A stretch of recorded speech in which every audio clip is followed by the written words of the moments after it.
grandissant et en mûrissant, j'ai vérifié beaucoup de choses et je me suis rendu compte de certaines erreurs que j'avais commises, des erreurs inconscientes.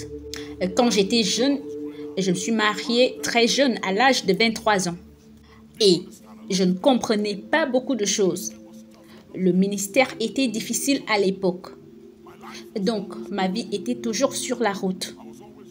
J'étais toujours en déplacement. Je leur disais qu'avec l'évêque Ben, je partais 6 semaines, parfois 8 semaines, en Amérique du Nord, en Amérique du Sud, en Asie. Je voyageais pendant des jours pour pouvoir joindre les deux bouts, pour subvenir aux besoins de la famille parce que l'Église ne pouvait pas s'occuper de moi. Et j'ai appris très tôt à ne pas dépendre des dîmes et des offrandes et à ne pas dépendre des gens parce que cela vous blessera. J'ai eu une expérience et j'ai dit, je ne dépendrai de personne d'autre que de Dieu. Et je me suis rendu compte, quand je regarde en arrière et que je regarde la vie de mes enfants, j'ai réalisé qu'il y a un vide qui a été créé et qu'il va falloir beaucoup de grâce et de sagesse pour combler ce fossé. Et voici ce qui a créé ce vide. Je n'étais jamais là. Je leur donnais tout. Je payais leurs frais de scolarité. Je me suis assurée qu'ils aient tout ce dont ils avaient besoin. Mais je n'étais jamais là. Je partais et même quand je revenais, la plupart du temps, j'étais fatiguée. Alors je devais dormir. Et quand je me lève le matin, ils sont déjà partis à l'école. Je me réveille, je prie à minuit et je me rendors. Le temps que je me lève, ils sont déjà partis à l'école. Et quand ils reviennent, je suis au bureau. Et quand je reviens du bureau, ils dorment. Et cela a duré de nombreuses années. Et je me suis rendu compte tout récemment, par révélation, que j'étais un père absent.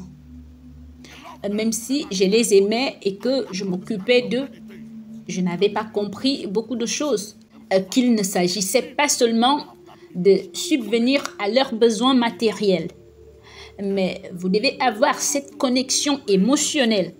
Et ce n'était pas là.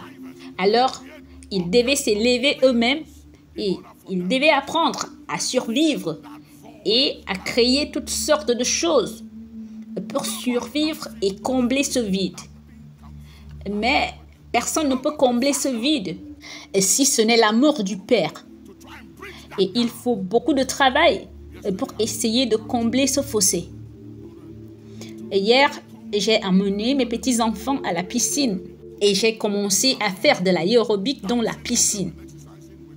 Alors que je dansais et faisais de l'exercice avec eux dans la piscine, j'ai réalisé que c'est ce que j'aurais dû faire quand mes enfants avaient leur âge. Et permettez-moi de vous dire ceci. Permettez-moi de dire ceci aux pères et aux mères. Je sais que vous avez de bonnes intentions et que vous aimez vos enfants.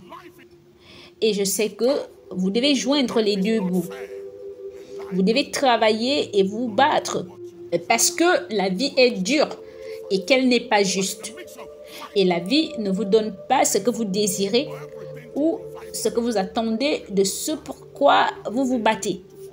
Mais tout en vous battant pour tout afin de subvenir à leurs besoins, prenez de temps en temps un peu de temps pour vous rapprocher d'eux. Parce que vous en aurez besoin. Car si vous ne créez pas de lien avec eux maintenant, il y aura un tel vide entre eux et vous qu'il vous en faudra beaucoup pour le combler. L'un de mes fils ne m'appelle pas papa. J'ai tout fait pour lui dire, écoute, je ne suis pas monsieur, appelle-moi papa. Et il continue inconsciemment à m'appeler monsieur, monsieur, monsieur. Parce qu'il ne m'a jamais vu comme un père en grandissant. Il m'a vu comme un monsieur. Il me voyait comme un homme de Dieu ou un doué, puissant, mais pas comme un père. Parce que je n'étais pas là pour jouer avec lui, pour faire des choses avec lui, afin qu'il me voie comme un père et un ami. Et alors, j'essaye de me rattraper, d'arranger les choses afin de combler ce vide. Ça demande tout ce que l'on peut imaginer. Ça demande de la grâce, ça demande toute l'humilité, ça demande toute votre humanité. Je parlais à l'un de mes évêques et je lui ai dit, « Jeune homme, combien d'enfants avez-vous » Il m'a dit, je lui ai demandé quel âge ont-ils et ensuite je lui ai dit, s'il vous plaît, prenez du temps pour ces enfants. J'ai dit, vous pouvez remplacer votre femme, vous pouvez remplacer n'importe qui, mais vous ne pouvez pas remplacer ces enfants. Ils sont les os de vos os, la chair de votre chair, et c'est votre sang qui coule dans leurs veines. Prenez le temps de vous approcher d'eux dès maintenant, parce qu'un jour, il sera peut-être trop tard. Et il ne faudrait qu'une intervention divine pour combler ce vide. Donc, ils grandissent avec toutes sortes d'attitudes. Et parfois, l'on se demande qu'est-ce que c'est que ça? Que se passe-t-il ici? Cela a commencé il y a longtemps. Nous appelons cela des traumatismes. Des traumatismes. Et cela a créé des déclencheurs, des choses qui les déclenchent. Le traumatisme provoque des déclencheurs. Et vous les voyez agir dans leur caractère. Et vous vous demandez, qu'ai-je fait de mal? Vous n'avez rien fait de mal. Vous avez juste manqué certains moments. Il y a des moments dans la vie que les pères et les mères ne devraient pas manquer. L'anniversaire de l'un de mes enfants approchait et il m'a dit, « Papa, mon anniversaire approche. J'ai besoin que tu sois là. » Je devais partir en voyage. Alors, j'ai appelé mon agent de voyage et je lui ai dit, « Tu sais quoi? Annule le billet. » Et il m'a dit, « Ça coûterait cher. » Et elle a dit, « Papa, tu sais, tu peux voyager.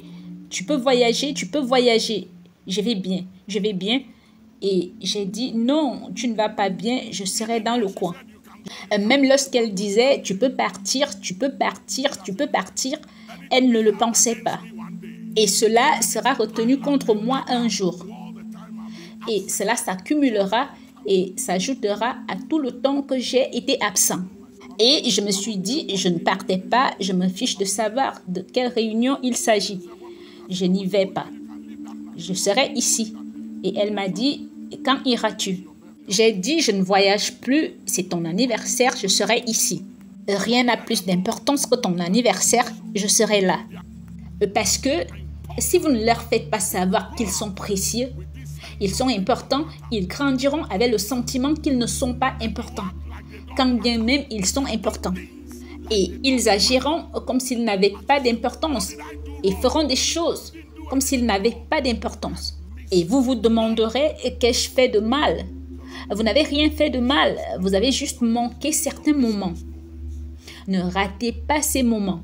Dites à quelqu'un, ne manquez pas ces moments. Oui,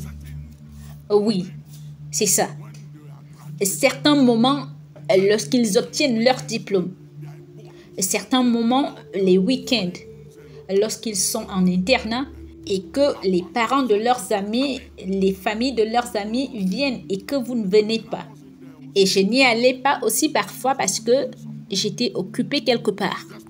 Et je les faisais juste mettre dans un internat et je payais ces frais de scolarité onéreux et je pensais que cela suffisait. Mais cela n'était pas suffisant.